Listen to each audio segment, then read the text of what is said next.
Hey guys, what's going on? I hope everyone is having a very happy weekend.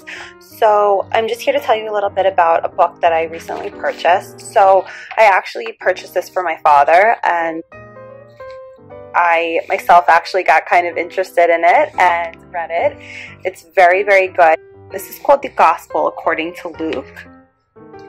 It's Steve Lukather with Paul Reese. So this is about a band member of the band Toto. If you're not familiar with it, they were around since the 70s, and Toto sings the song Africa. It's a pretty popular song. If you heard it, you would know what it is. They've remade it recently and stuff like that. So it's very, very interesting. It's kind of like a memoir. I'll read you the back so you guys can get a little bit of a better idea. So, foreword by Steve Vai. No one explodes one of the longest held misconceptions of music history better than Steve Lukather and his band Toto. The dominant sound of the late 70s and 80s was not punk, but a slick, polished amalgam of rock and R&B first staked out on Boz Scaggs Silk Degrees. That album was shaped in large part by the founding members of Toto, who were emerging as the most in-demand session crew in LA, and further developed on the band's self-titled multi-platinum debut. A string of massive hits followed for Toto, while Lukather and bandmates David Paich, Jeff Porcaro, and Steve Porcaro, I hope I'm saying that right, also served as creative linchpins on some of the most successful and influential records of the era, including Michael Jackson's Thriller, which of course is like one of the, if not the most popular, highest selling record of all time. So I know Toto's music because, you know, I grew up, my dad's very, very into music, and they actually have a song that has my name, like it's called Melanie, that's my name. So I always grew up with people like my dad's friends like playing that song for me and stuff like that.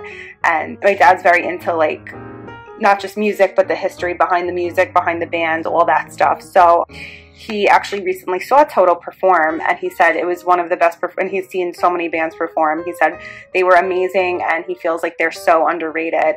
And I guess while they were on tour, they were promoting this book. So he's like, you know, he was like, buy it for me. That'll be my Christmas gift. So I bought it early, and I like to read. I'm one of those people that still loves like a paperback book. I like to read, and I found it really, really interesting. And even if you don't know who Toto is, I think that you would still probably like the book, and there's a lot of things in here that you wouldn't expect. So here, Luke is one of my favorite guitar players on the planet, period. There's nothing he can't play. Equally apparent is the incredible musicianship that accompanies the craft, soulfulness, and heart that comes out of him. No wonder he's had this incredible career. Lee Ritenour. In this incisive memoir, Lukather tells the complete Toto story.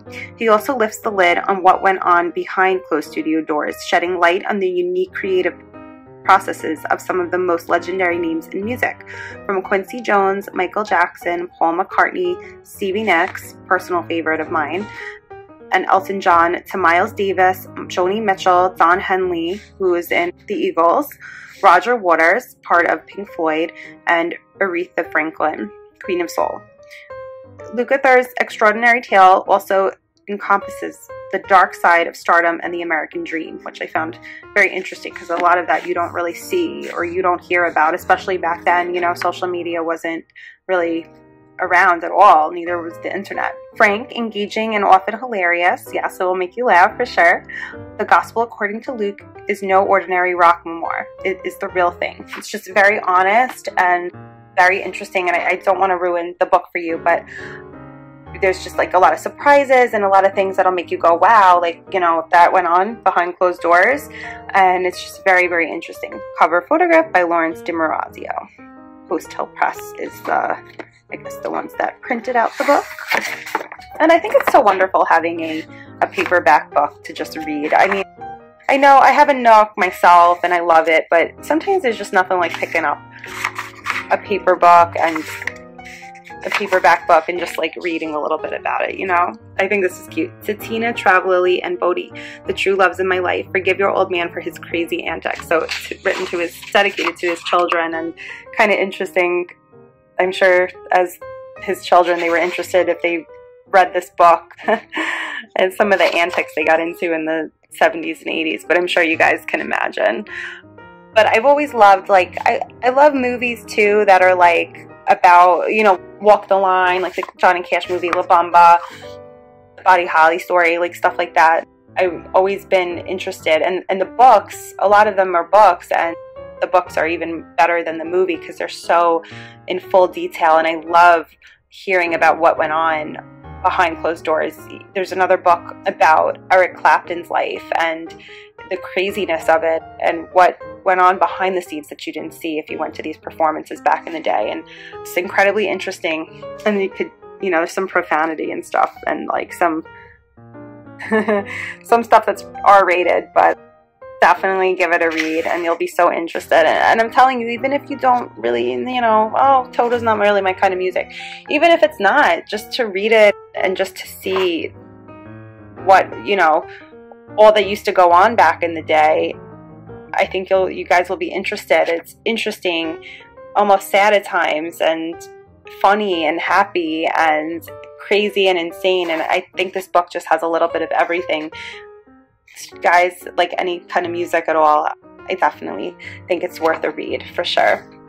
And let me give you a little bit of how many pages are in the book, just so you know.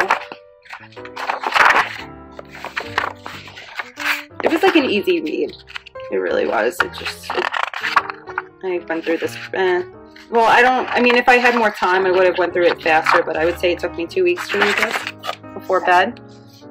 There's 316 pages and the print is pretty big. So if you guys are looking for an interesting read or something to give as a gift this Christmas, a book is always a nice idea. This is the Gospel According to Luke. Steve Lukather, you know, he's the main guy in Toto. So I hope you guys give it a read, and I hope you found my video useful. Thanks for watching, everybody.